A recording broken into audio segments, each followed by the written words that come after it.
Click subscribe to get daily Manchester United content from passionate Reds, only on All for United.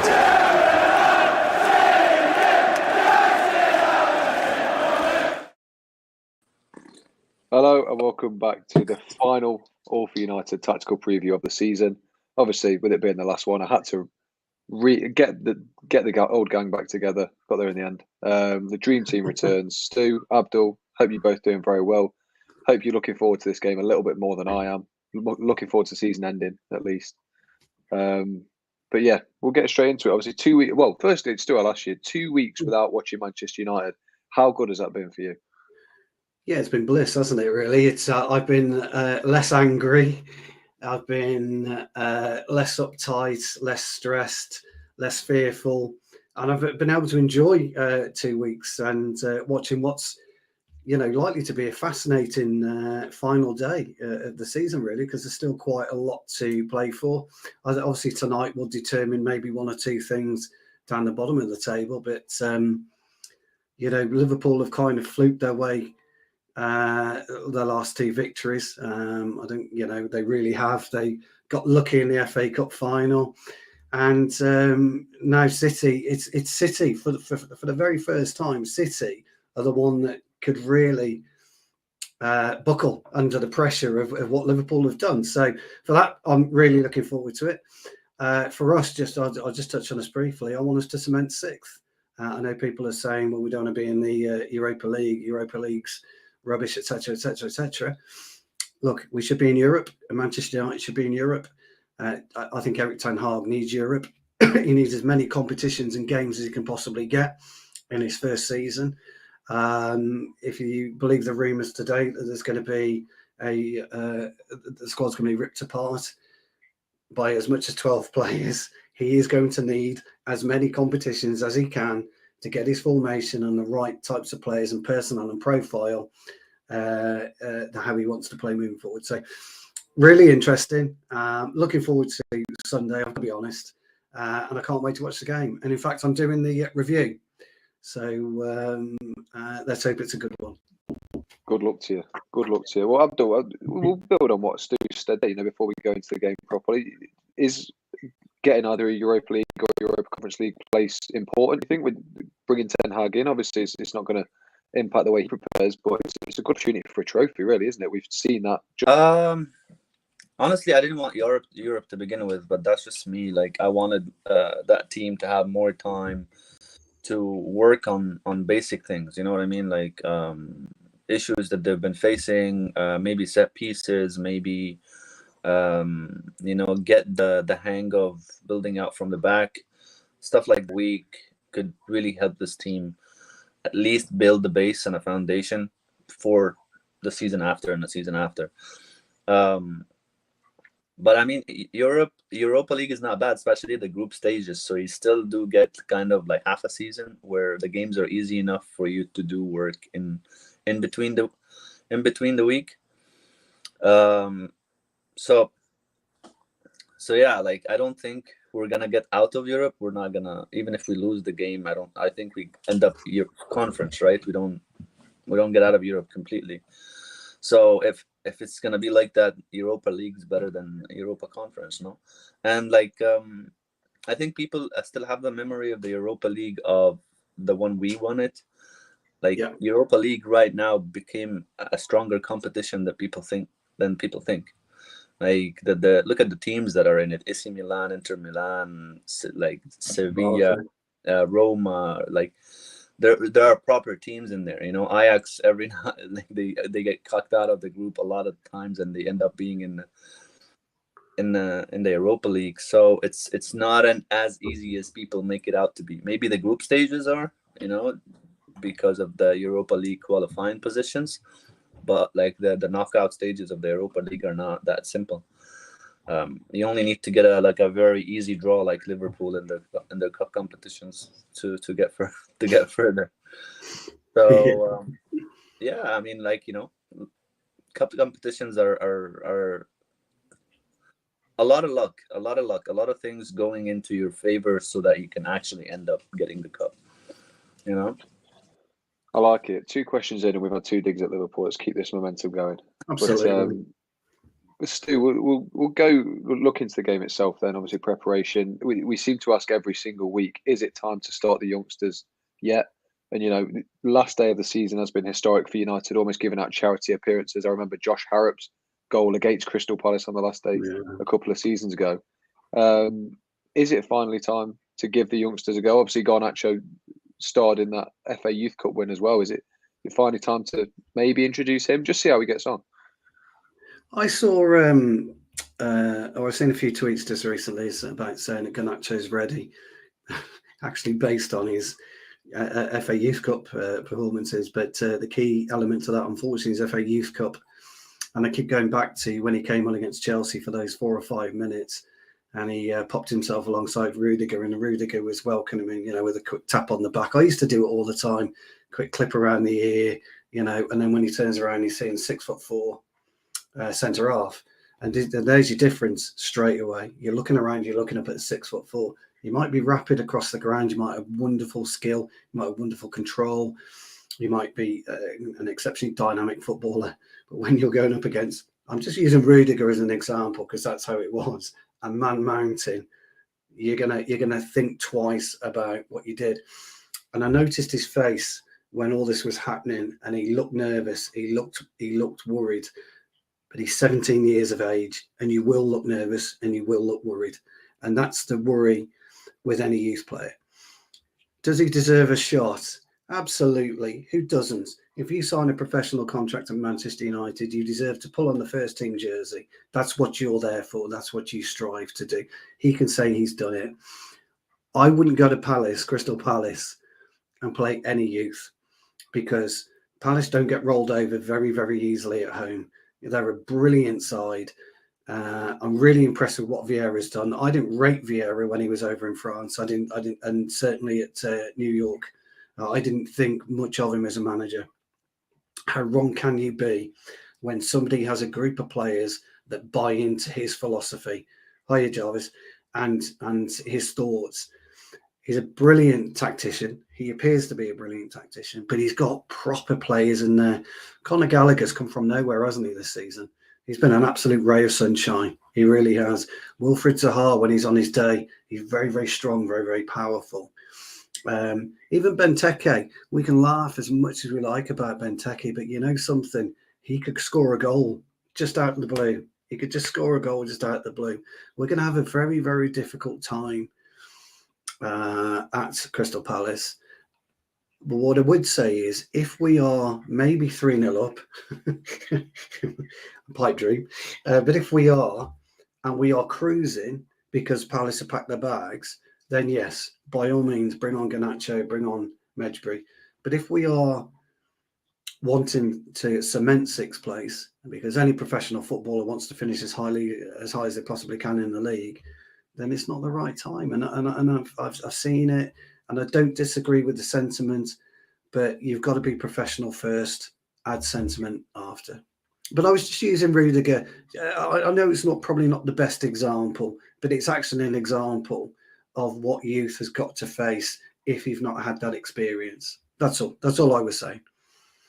Yeah, exactly. Well, I'll come to you on Stu, that Garnacho apartment. Yeah, there's not a chance we're scoring 3 goals in that game. No, we might have scored 3 after shipping 7, but yeah.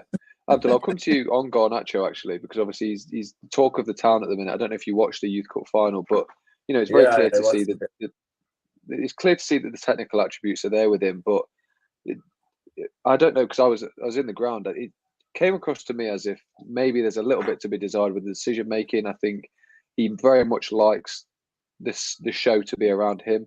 You saw that with obviously his celebrations. For all fairness to the lad, he's got his chance. He's making the most of it. But is it a concern to you, or do you see it as a good thing that maybe he is playing with a little bit of an ego, a little bit of a swagger at the minute? And it's like for his second goal, United's third, I thought there was a number of times he probably could and should have passed it. I think he obviously got a bit fortunate to score. So is that a bit of a concern to you? Is it something that we need to get rid of, or is it something we need to maybe enhance? Maybe sort of a Jack Grealish sort of player where he thrives on having this swagger, this ego on the pitch.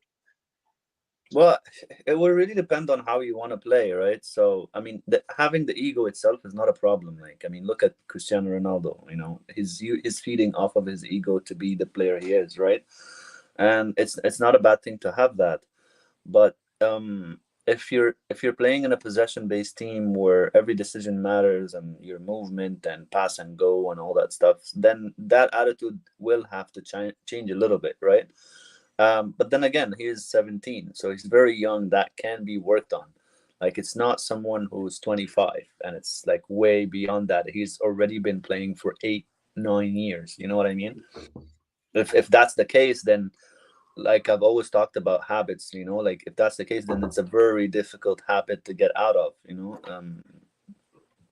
and like Stu was saying, he's now just moved up to men's football, and you'll see the change, that like the different level that he's facing, the changes that he's facing. You'll be like, oh shit, this is a different world than where I was, right? So I'll need to change certain stuff about myself to be able to cope, to be able to manage the expectations, manage the pressure, manage the technicality, manage everything.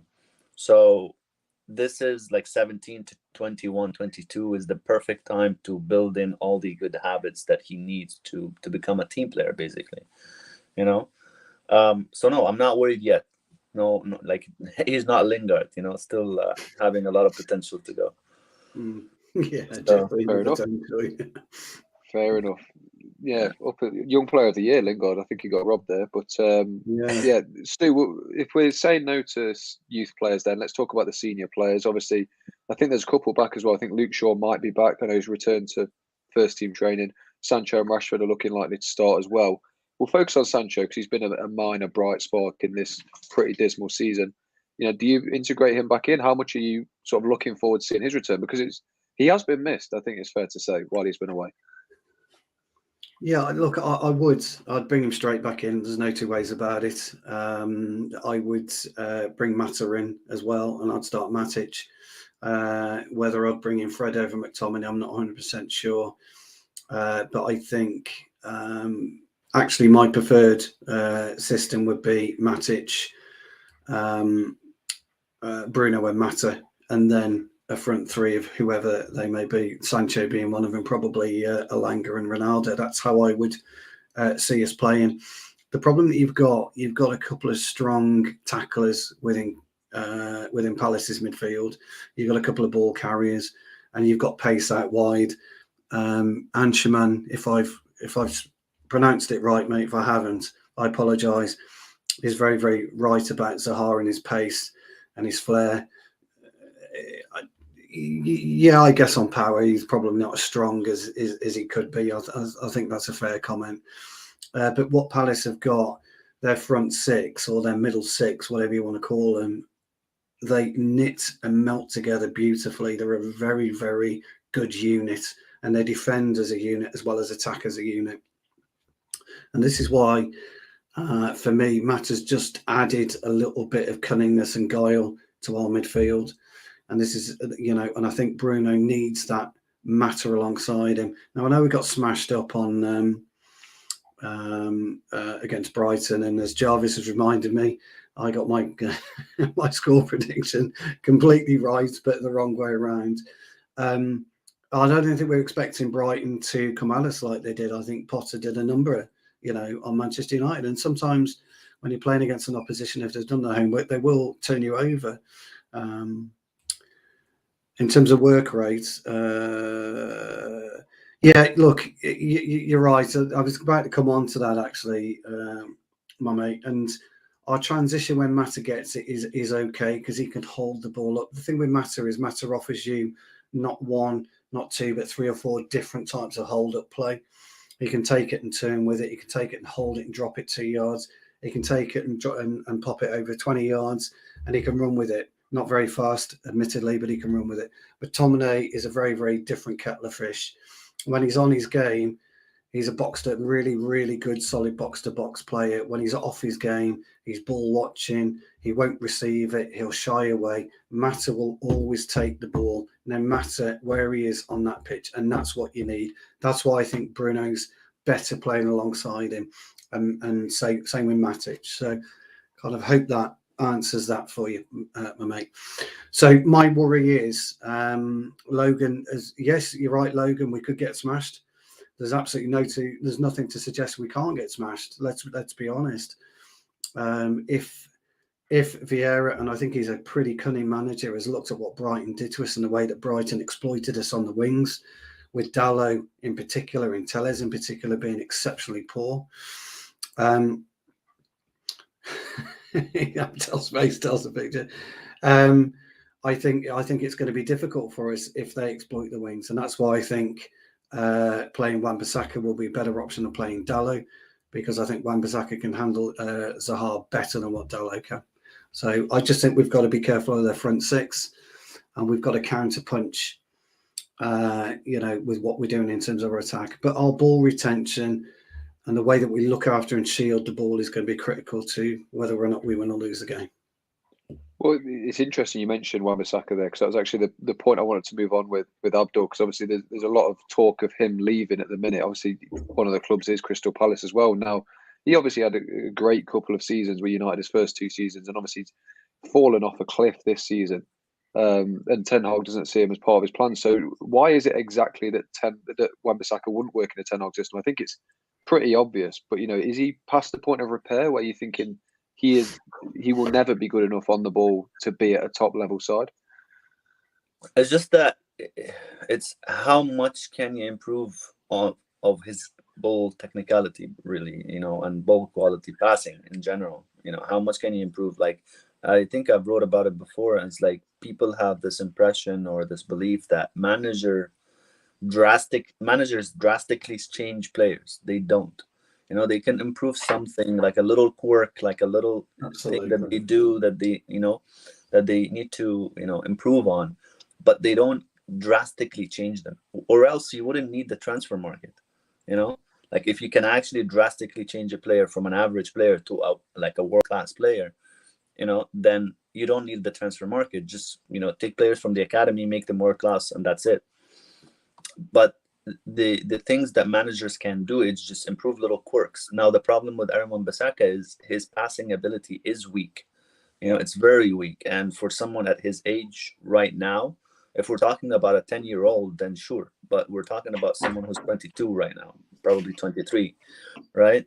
So no manager is going to improve that.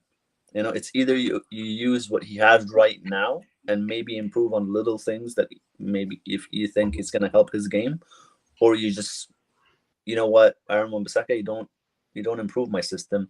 You go play in a system that covers your weaknesses, and then you'll shine there. Which is where he shone the most. Where Crystal Palace, he was playing with them, in a low block. Now, does that mean Aaron Wan-Bissaka is useless? No, he has his qualities, but it's just that in a possession team, when you need someone who's very good on the ball and very good in pressure situations when he's being pressed, then Aaron Wan-Bissaka is not your guy. That's the only thing that I can talk about with regards to him. Like, I think I remember I talked about Rodri as an example of improvement. Like, Rodri, his passing ability was always world class. But his issue with first season with Guardiola was that he didn't maintain his position all the time. He moved a lot. So that's a small quirk that you can work on. It's like, instead of moving, tell him to just hold his position. You know what I mean? And then by practicing on that, either Rodri gets it or Guardiola sells him and get another player, because he has no problem with that. But that's a little quirk that you can fix. But it's not that Rodri didn't have any passing ability on the ball and Guardiola all of a sudden transformed him. You know what I mean? Same thing with Rudiger. People saying that before Tuchel, Rudiger was talked about being like one of the worst center backs in the league and blah, blah, blah, because of how he was performing under Lampard. But it wasn't that. Rudiger is the same Rudiger that he was under Lampard and Tuchel. The problem is that the system changed, and all the openness and the spaces that were overwhelming to Rudiger, and prevented him from shining on the ball, just got closed up. It's the same thing with Harry Maguire. Harry Maguire didn't suddenly become shit. Harry Maguire is just is now the victim of a system that's completely in disarray with a bunch of players that don't fit each other.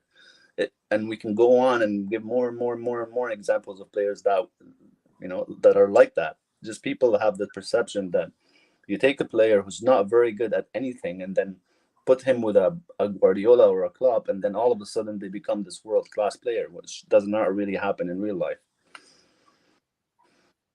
Yeah, it's fair enough. It's fair enough. I think too many fundamental flaws to really iron out, isn't it? Yeah, just adding to what Abdel says. I mean, me and Abdel have had plenty of conversations yourself, James, about how a player has a responsibility to adapt to the system that he's in and to improve his own game. And we're the only ones that actually have had the balls to say it, because every time we do talk about it, nobody ever agrees with us because they don't necessarily get it.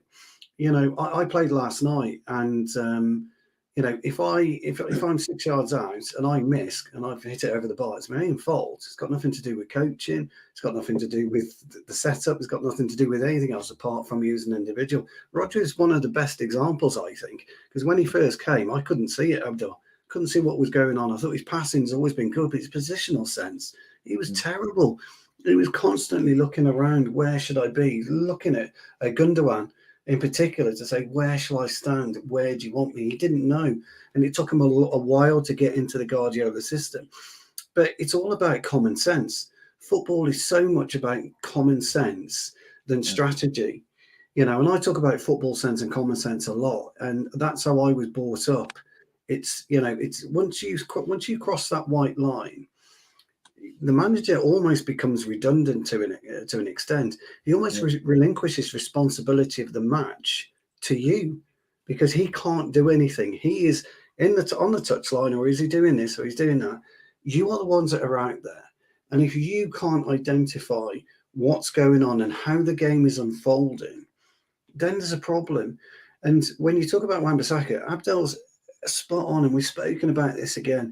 As a one-on-one defender in a low block with the support, he's brilliant. He really is. He's one of the best at one-on-one defensive work.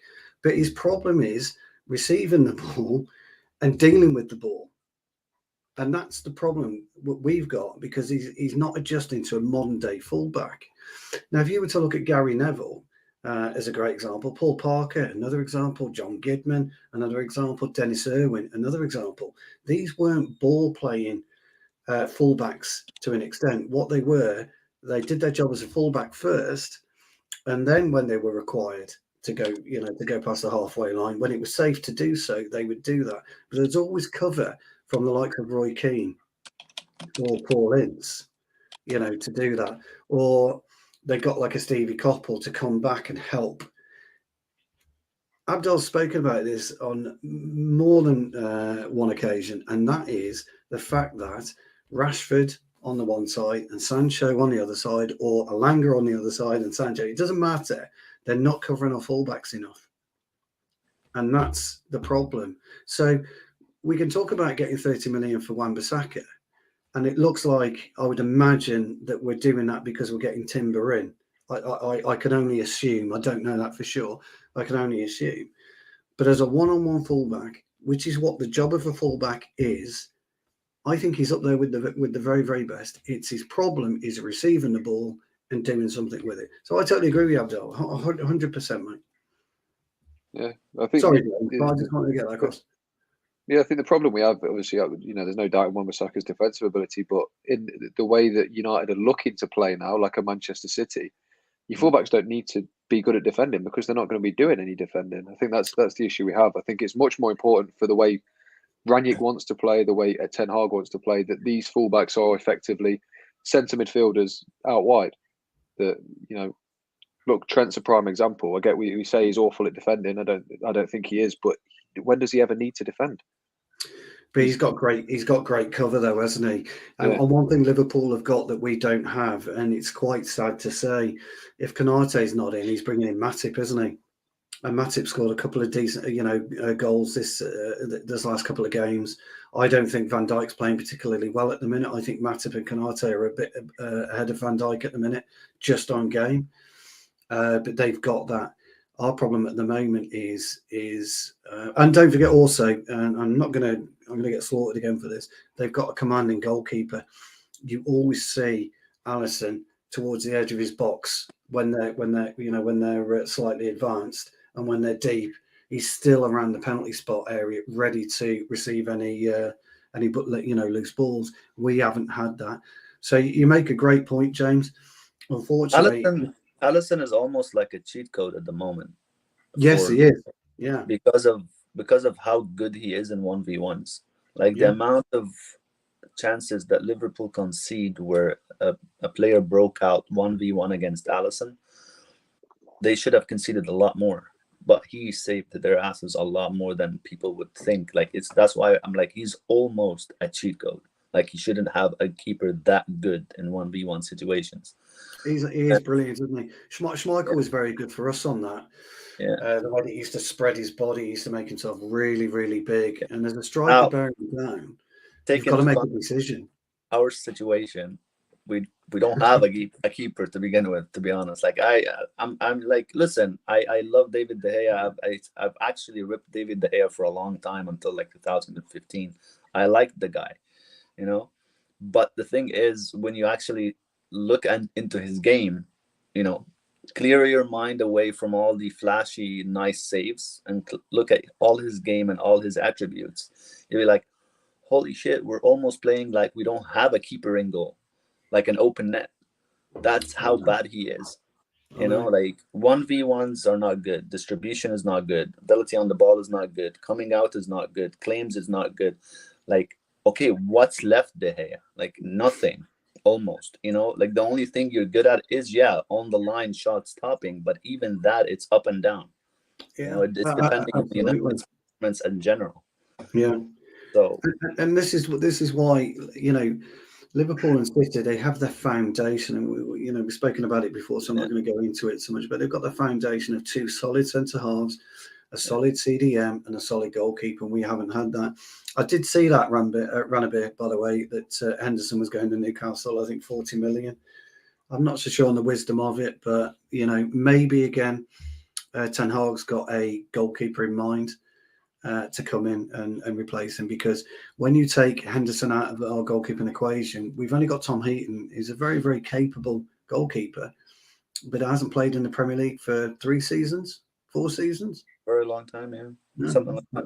I think he was a second choice in Aston Villa as well, right? Or where did he get him? Burnley before, but he was a Burnley at first. Burnley, Villa, I think, yeah. But either way, he hasn't played first team football for a while. Yeah.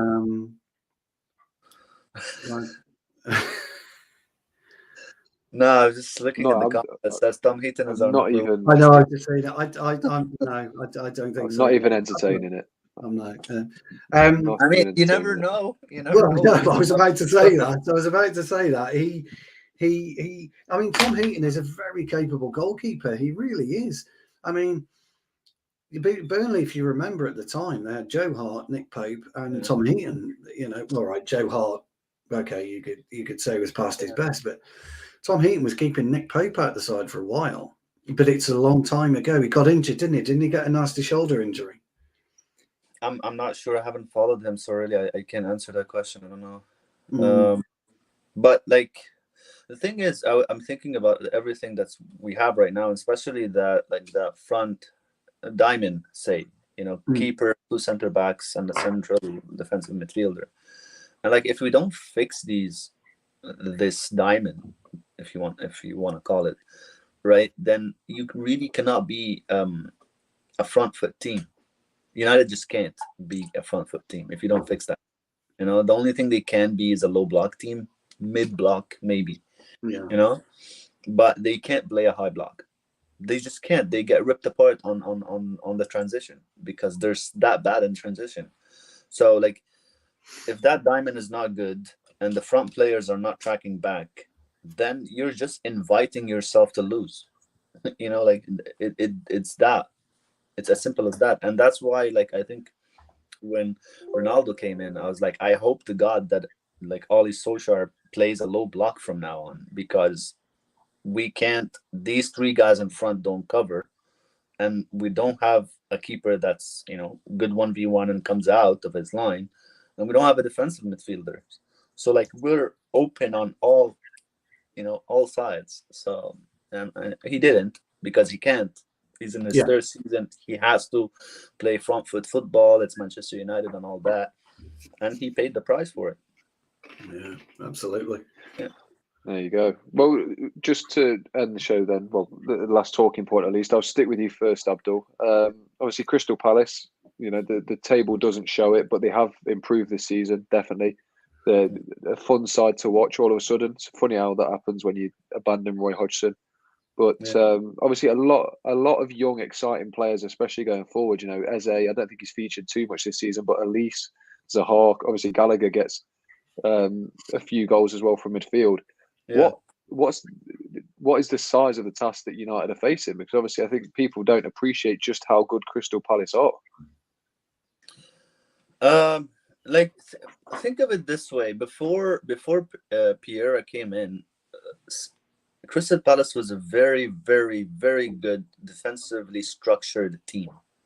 All that Vieira needed to do was improve their on-ball movement, right? So take your good structure, maintain the principles that you've had, and just move on to what would you do when you have the ball, right? And Crystal Palace were good on the counter-attack before him anyway. But now they're trying to play out from the back more, because they actually have good players. They don't have bad players. Okay, it's a couple of weak points here and there, but like they're not bad in possession. But my main worry would be is because United can't pin teams in their own half very good. That's why this 2v1 happens against your fullbacks all the time. Because if you're pinning a team, that means the fullback of the opposition team can't move forward. That means the only thing that your fullback has to worry about is the forward from his side, right? So, like, for example, this is where you would need Aaron Bissaka in a 1v1 situation. And this is why he wasn't getting done last season, because we were actually pinning team down. Not for the 90 minute, but we were pinning teams down for most of the match. This year or the season, we haven't been pinning teams at all. So that's why there's always a constant extra man that our players are facing all the time, because no one is covering, because you can't pin team down. And now with the wide areas, you have Ayu, you have Zaha, and you have their fullbacks. They're gonna be running at you. Now, as a defensive transition, you need your whole team to move back. Like I really, really hope to God that we do not just try to pin Crystal Palace down, but then again, don't move back when we're getting attacked, because they're gonna go full out for full force. And especially that now they have Gallagher in midfield. They have good players in midfield. So Gallagher is very good, actually. They're gonna move the ball about in the spaces where United are gonna leave open, because we leave a lot of spaces between the lines. So I can bet you money that someone like Scott McTominay or let's say Aaron Wan-Bissaka, when they play, they're gonna be played around very easy. Around like 1-2 pass, and they'll pass them like that, because the space is too big. No one is covering them, and they're facing two players at the same time. So this is my worry, is that, like, again, we've said it all season, the compactness, pinning teams down, and then reducing the amount of work that the players have to do all the time. Because at any given moment, any United player has a lot to do. He has two players to watch out for, because why? Because one other player is not watching, or not tracking any runs, because they're ball watching, So like we can talk about probably every single player that United have been ball watching at some point in the season. So there's no point to just name certain players and certain players not. Yeah, fair enough. Well, I'm going to go completely against what you've just said and ask Stu to round us off. Obviously, United have been linked with quite a few Palace players, actually. Obviously, Elise has been mentioned, Tariq Mitchell at left back as well. We're in for a summer of a lot of arrivals, if reports are to be believed. So if there's one player you would take from Palace ahead of this game, who would it be, and sort of how would they benefit United at the minute? Ooh, nice. I wouldn't. Unfortunately, I wouldn't take a Palace player. I do like Very Mitchell. brave. Yeah, and I do like Gallagher. But I for me, they're not quite what we need. They're not quite. No, I'm not saying they're not Manchester United quality because I don't buy into that anymore. And I know, I like Elise, etc. But for me, I wouldn't take a Palace player. I'd be looking to bring in good quality pros for sure. But I just think that Palace haven't got exactly what we need at the minute. If you're going to bring in Gallagher, I'd rather bring in Phillips over Gallagher, for example, from Leeds. I think You he's wouldn't a take slight. Zaha back? You what? Sorry. You wouldn't take Zaha back? No, no. I think he's had his time. I just don't feel that that they would add value to what we need as a group of players at the minute. We've got to bring players in that, and Abdul's just made a point about too many players are having to cover too many positions, which is absolutely right. And the funny thing about that is that it only takes Rashford, it only takes Sancho, it only takes Bruno a 3 or 4 yard step, which you don't need to run at breakneck pace to help cover. And we just don't do the simple basic things like that.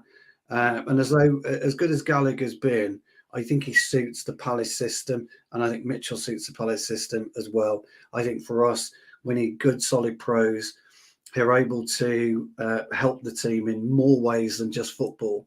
In terms of being able to mentor players, being able to coach players during a game, being able to help players during a game, so that when we are in transition, as Abdul says, we're not getting ripped apart because we're a lot more organised. And these are the types of players that we need. So sorry to kind of shut you down on that one, James, but I just for me, I wouldn't.